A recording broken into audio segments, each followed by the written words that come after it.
Let's get into it. Robert Kraft, he was appearing on The Breakfast Club in New York City.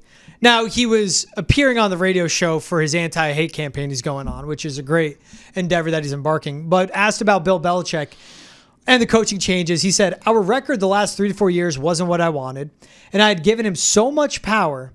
He had full control over everything. And shame on me. I should have had some checks and balances better." Yeah. Now, when the guy had full autonomy on the football team, though, and he had Tom Brady, where it made it a lot easier to get free agency done. That part. Yeah. And before the game passed by, we saw these whiffs on offense, especially that receiver.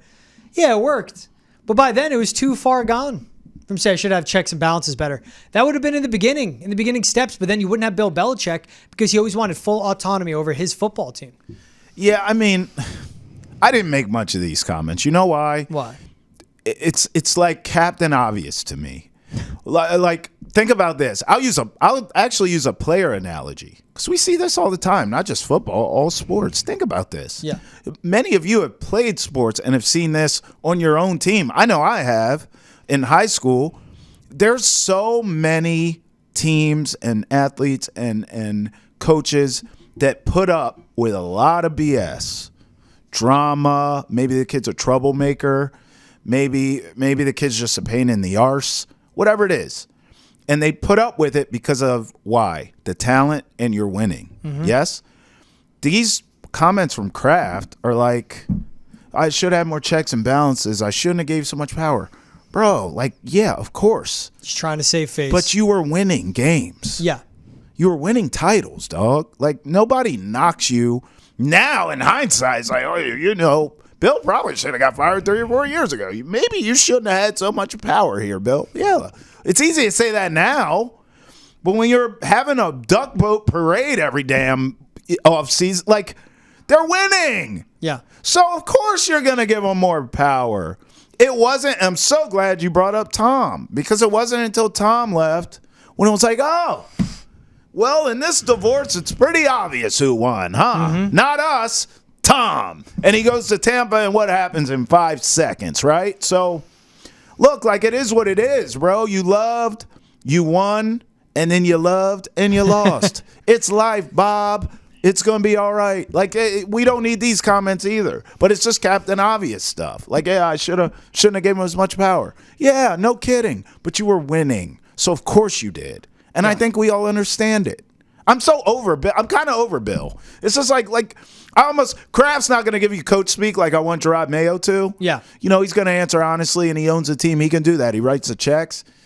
But I almost wish at some point Robert Kraft himself gets tired of talking about Bill. And maybe even Tom. And he's just like, hey, we're moving on. Like, he's going to keep doing these things. He's going to. I know he is. Because it's saving face. I understand what he's doing on The Breakfast Club as he's on his anti-hate campaign. Yeah. Stop anti-Semitism, racism, xenophobia, all that bullying. And when you go on The Breakfast Club, it reaches a younger audience. But he's going to take this time and these opportunities to try and save face. And for everything he'll say of like what he did and I kept them together, it's you hired a coach that no one wanted and that quit from the Jets after a day. And you fell into Tom Brady at the 199th pick. Like, people can say what they want. Oh, they knew. If Bill Belichick knew what he had in Tom Brady, you think he'd wait till 199 to draft him? That's right. Think he'd wait that long? Yeah. No. That's a 3rd-round pick. Second. He did to Cole Strange. Picked him 29th overall when he could have been a 4th-round pick. You fell into Bill Belichick. You fell into Tom Brady, who's the greatest coach and the greatest quarterback of all time, and that helped your franchise. Yeah. For you to come out with this and all these checks and balances and what have you and all that. He's just doing it, again, on the campaign for him to get into the Hall of Fame. And when I say he's saving face of just, look. It's legacy. I would have done this. Yeah. It was Bill that did this. He's protecting his legacy. It's CYA, right? I'll say this, though. CYA, yeah. CYA, right? You said something that's so true, where it's like he's on The Breakfast Club for this message, which is great, and then it's a younger audience. What a missed opportunity. Hey, you know, Bill's gone. He's the greatest coach of all time. He's a GOAT. Like, we loved our time with Bill and Tom.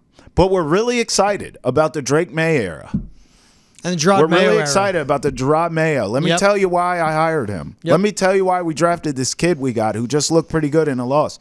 What a missed opportunity. You're talking to a younger audience who doesn't give a rat's ass about Tom and Bill from 20 years ago.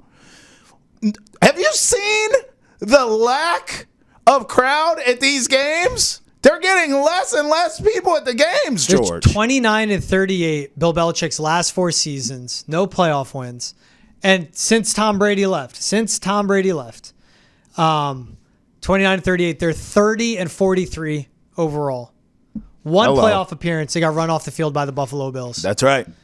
That's bad. It's terrible. Like the sky is falling, which is why you should be trying to drum up new interest. Let me tell you about what we do have right now. I know we're losing, but Drake, man, you got to sell your team a little bit, bro. And people that are caught up in the past, George. I don't care if you're an owner of a team or a car mechanic. I always give a side eye a little bit. If every time you talk, it's about the past and glory days. Yep, agree. It's a red flag for me. Yeah. It's a red flag. There. He also said the results weren't there, and if you're in the sports business, you either win or you lose. There's no gray. I hate losing. Duh. Well, you didn't make the right head coaching hire after you let Bill Belichick go. And again, this is what Robert Kraft wants to do. He wants everything to look good from the outside when people really know it's how it's gone. That's right. By him saying, I knew Gerard Mayo 5 years ago, the Amazon Prime interview, was going to be the head coach when we were on a trip in Israel. Yeah. To the next head coach of the Patriots, if you said he's going to be a head coach one day, sure. Sure. Like, that's when you tap Or we got to keep him in the organization so that he can, be freaking S. Yeah. It's all of this. Right. He also hopped on the interview within the first minute and a half. He goes, Robert Kraft, he goes, I go by Thundercat. Our new head coach calls me Thundercat. Oh, God. Or RKK. Just make sure not to call me Robert because that's old. He's stuck in the RKK, past. Thundercat right off the bat, and I just rolled my eyes. He's stuck in the past, bro. Just continues to try to be cool. Meek Mill texted me about Lamar. Meek Mill's not even cool now. Like, he can't keep up. This is my point. He's living in the past. Just some of the best owners are the ones you don't know they're the owner. And that's how it has to go for him. Let's get into talking some of Drake Maye's 3 best receiving options. Because Drake Maye was asked about the receivers, KJ Osborne. And he said, Pop, Boutte, and Kendrick Bourne are 3 best receivers. Misspoke and said KJ Osborne, correcting himself to Kendrick Bourne. Pop Douglas, 24 catches, 245 yards, 1 touchdown. Kayshon Boutte, 7 catches on 8 targets. So, catching a ton. 106 yards, 1 touchdown, 40, and a tutter on that 1 catch. Jalen Polk's been a struggle. 10 catches, 23 targets, 78 yards, and 1 touchdown. It's not good. And Kendrick Bourne ran 20 routes against the Texans. He's working his way back from a torn ACL. This receiving room is barren. I'm sorry. Leading into this, did you say Drake Maye's top 3 best receiving options? Is that what you said? He's got like 1.5. Okay. But you did say 3, right? Yeah. Okay. There's receivers on this roster. You want me to tell you why I busted out laughing other than the fact that he doesn't have 3 receivers? His receivers suck. This is what came into my mind immediately. Drake Maye's top 3, we'll call them weaponry options, are stop, no, run. Those are his best 3 options, George. He's got nothing. I mean, Pop Douglas, God bless him. My man is all heart because he doesn't have the stature. He doesn't have the explosiveness. He doesn't have the aura to be the number 1 guy. But he's a damn good 2, and I think he'd be a great 3rd option slot. Dude, I agree. He's a great one. A high-end, elite, excellent 3 wide. Kind of Chris Godwin-ish. Whoa. Right? No? Is that Godwin's a high end too. Okay. All right. Well, then maybe I am higher on Pop than I even think. Because I think his ceiling is Godwin. Personally, I like the comp there. But that's great. But he ain't a 1.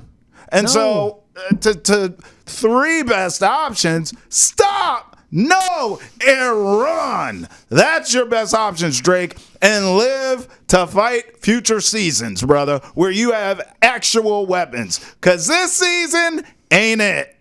Look, Javon Baker, high draft, please. Day 2 pick. He hasn't been active yet this season. He leads the league in that, though. He's getting bullied by the Eagles corners on the outside who aren't that great. Right. Tyquan Thornton's been relegated to inactive. KJ Osborne's been relegated to the bench. Stinks. This wide receiving room's in dire straits. He was active. He just didn't run. Literally did not play a snap.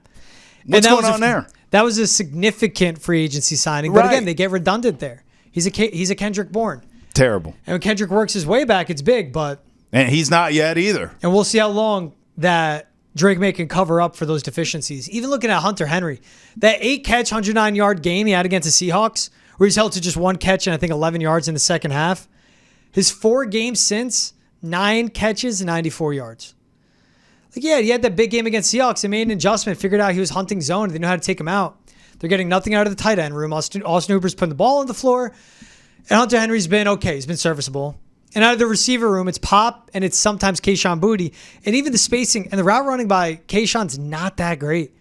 On the interception where Drake